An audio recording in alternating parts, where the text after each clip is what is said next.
Narito ang ulo ng mga balita sa mga oras na ito. Department of Budget and Management suportado ang pag-livestream sa publiko ng deliberasyon ng Kongreso sa panukalang 2027 National Budget. Tinatayang 4.18 milyong katao na apektuhan ng masamang panahong dulot ng hanging habagat at mga bagyo batay sa pinakahuling bilang ng Office of Civil Defense. Department of Tourism at Camiguin Provincial Government nagsanib puwersa sa pangangalaga ng mga coral reef.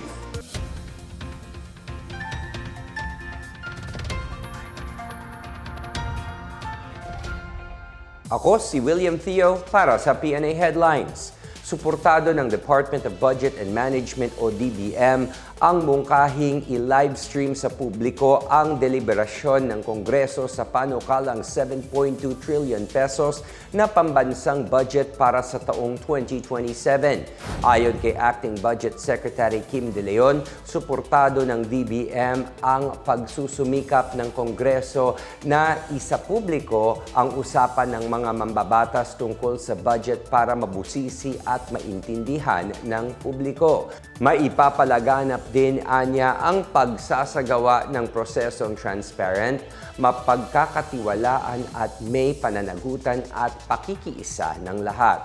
Sinabi rin ni De Leon na maipapaintindi sa publiko sa isang bukas na budget deliberation kung paano ginagamit ng gobyerno ang buwis na ibinabayad ng bawat Pilipino. Sa ilalim ng 2027 National Expenditure Program ng Administrasyong Marcos, gagawing prioridad ang paggastos para sa edukasyon, kalusugan, infrastruktura at social protection.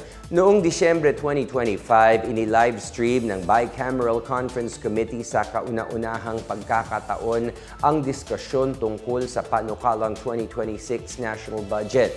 Target ngayon ng Kamara na maaprubahan ang budget sa October 9 habang isasalang sa deliberasyon ang National Expenditure Program sa Lunes, August 17. Umabot ngayong Biyernes sa 4.18 milyong katao ang naapektuhan ng masamang panahon dala ng hanging habagat at mga bagyo batay sa pinakahuling bilang ng Office of Civil Defense. Ayon kay OCD Information Officer Diego Mariano, katumbas ang naturang bilang ng 1.21 milyon na pamilya mula sa Ilocos Region, Cagayan Valley, Central Luzon, Bicol Region, Western Visayas, Zamboanga Peninsula, Calabarzon, Cordillera Administrative Region, National Capital Region at Mimaropa. Sa bilang anya ito, mahigit 14,000 na pamilya ang nanunuluyan ngayon sa 523 evacuation center sa buong bansa. 21 tao ang iniulat na nasawi sa gitna ng pag-ulan at baha, kabilang ang 11 mula sa Benguet, 3 sa Rizal at 3 pa sa Batangas. 17 naman ang nasaktan at 3 ang nawawala. Mahigit 1,300 bahay ang napinsala ng masamang panahon habang 111 ang tuluyang nawasak. Samantala, umabot sa 495.42 million pesos ang halaga ng tulong na ipinaabot sa mga biktima.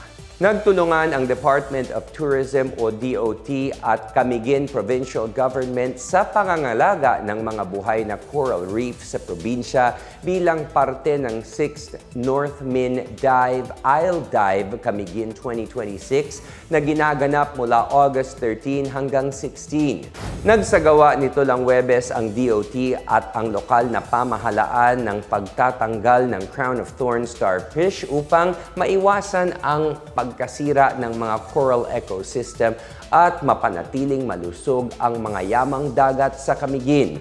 Kumakain ng mga coral ang ganitong uri ng starfish at kapag hinayaang dumami, mabilis nitong maaapektuhan ang kalusugan ng coral reefs. Patuloy ang pakikipagtulungan ng DOT at ng lokal na pamahalaan sa pangangalaga ng karagatan, biodiversity at sustainable tourism ngayong diving season. Bahagi rin ito ng kampanya ng ahensya na Discover More to Love na nagbibigay diin sa responsableng pagtuklas at pangangalaga sa kalikasan.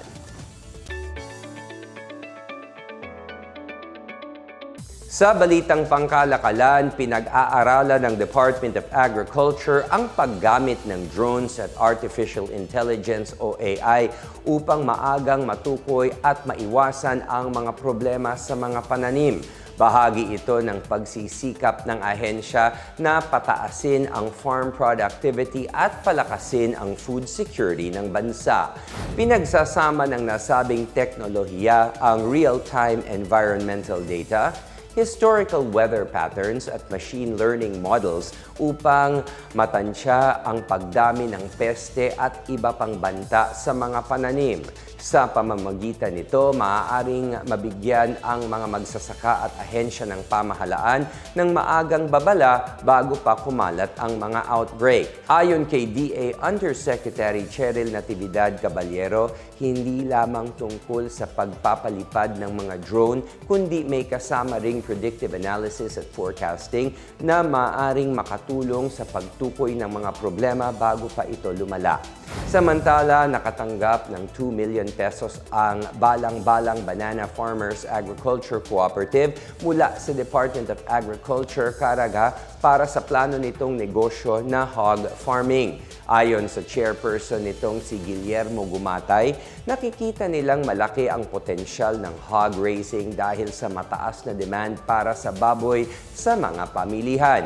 Bagamat bago sa swine production, determinado anya sila na gawing matagumpay ang negosyo at palawakin ang kanilang kabuhayan. Para naman sa DA, malaking hakbang ito sa paglago ng kooperatiba mula sa pagiging farmer group tungo sa isang diversified community-based enterprise na may iba't ibang negosyo. Sinusuportahan na ng DA ang kooperatiba simula 2024 sa ilalim ng Special Area for Agricultural Program para sa banana at egg production.